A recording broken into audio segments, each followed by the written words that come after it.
Welcome everyone. My name is Rabiul Hassan. In this presentation, I will demonstrate how to enable inbound internet access for ABS 2.0 workload VMs via Azure Application Gateway.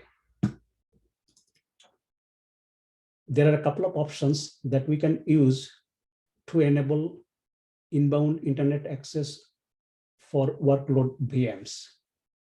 Option 1, we can use Azure Application Gateway, which is a layer 7 load balancer. We can also use Destination NAT or DNAT with Azure Virtual WAN and Azure Firewall. In this presentation, I will focus on Azure Application Gateway. This is the topology that I have for the demo. I have AVS Private Cloud on my right and Azure VNet on my left. Within my AVS Private Cloud, I have a T0 and T1 gateways. I also have a Windows web server running on web segment of NSX T1 with an IP address of 172.16.1.201 with a default gateway of 172.16.1.1.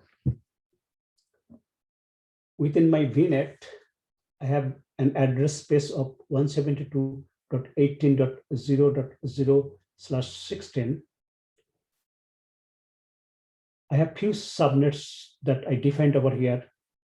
One of them is my gateway subnet, which is 172.18.1.0/24. Over there, I have deployed ExpressRoute Gateway or ER Gateway. I have also configured a peer relationship between ER Gateway and ABS Private Cloud using ExpressRoute so that I have connectivity between VNet and Private Cloud. Additionally, I have deployed Application Gateway on my AZ subnet, which is 172.18.3.0/24.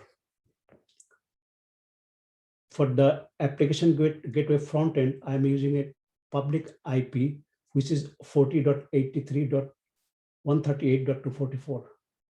When any user from the internet try to access to web server on my private cloud, first she will open the browser and put an IP address 40.83.38 and 248.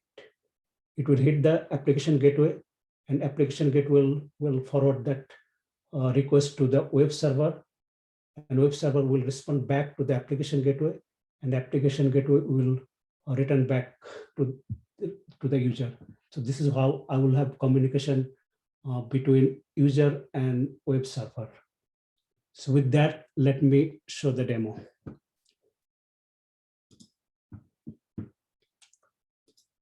This is my NSX T Manager.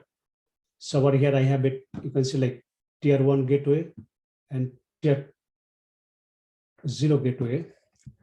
And with the segment, as I mentioned, so I have few segments. The one I've been using for this particular demo is the web segment.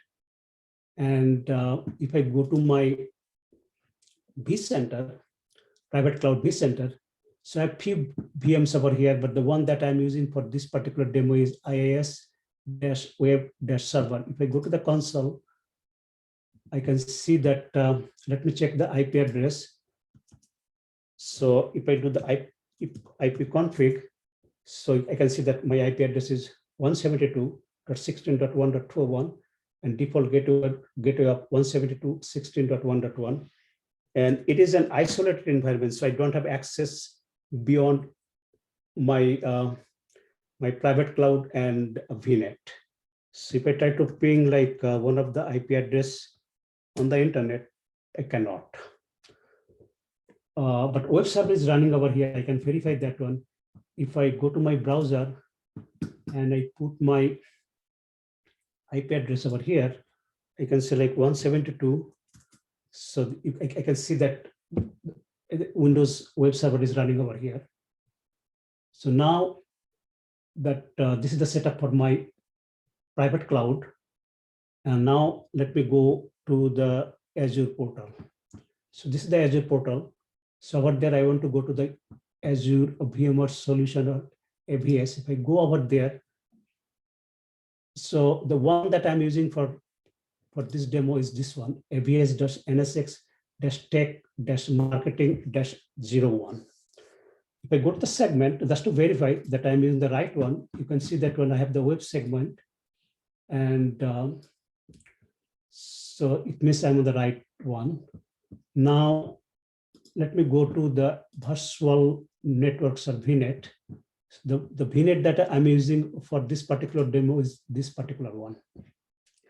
If I go to my subnet, so I have 4 of them, but the one that I'm interested in right now is like gateway subnet and my AZ subnet. So as you can see that one, I have 172.18.1.0/20 for my gateway, and 172.18.3.0/20 for my AZ subnet or application gateway subnet.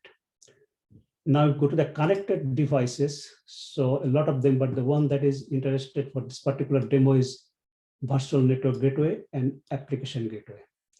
So if I look into my virtual network gateway and look for connection, I can see that I have a expressed out connection between, this is the name of the connection, but it connects to my AVS private cloud. So this is how I have connectivity between my AVS private cloud and VNet.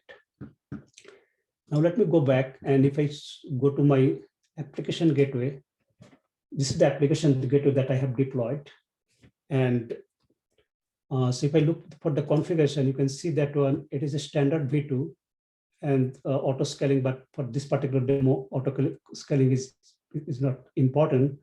And so, but if I look for the web application firewall WAF, I'm not using WAF, I'm using like standard V2. And if I look for the backend pool, so basically I have configured the backend pool, but there is no target. So if I look for the HTTP settings, so I'm using protocol HTTP with port 80. It's like I'm not using HTTPS.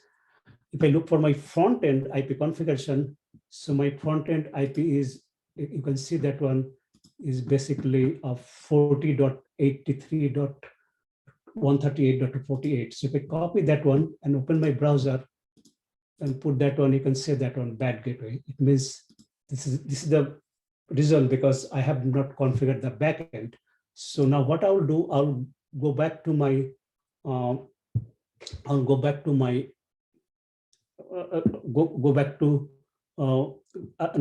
I am on the application gateway configuration page. What I will do, I'll configure the backend pools. So if I click over here, and then in this time, I will add my Windows web server as the target. So if I say 172.16.1.201, I select save.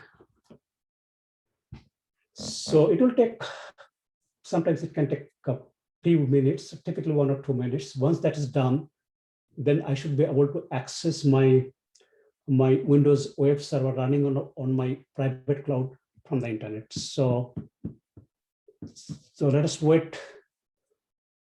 few seconds. So it is done right now. So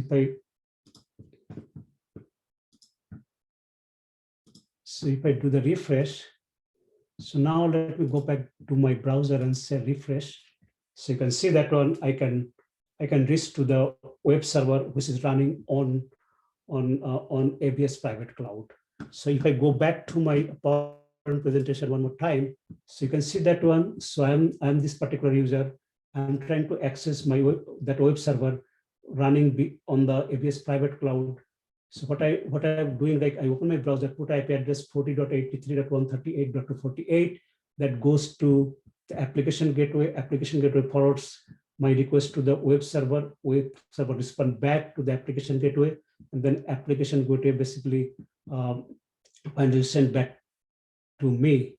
So in this way, I have the connectivity between my web server and any user on the internet. So this concludes my presentation, and thanks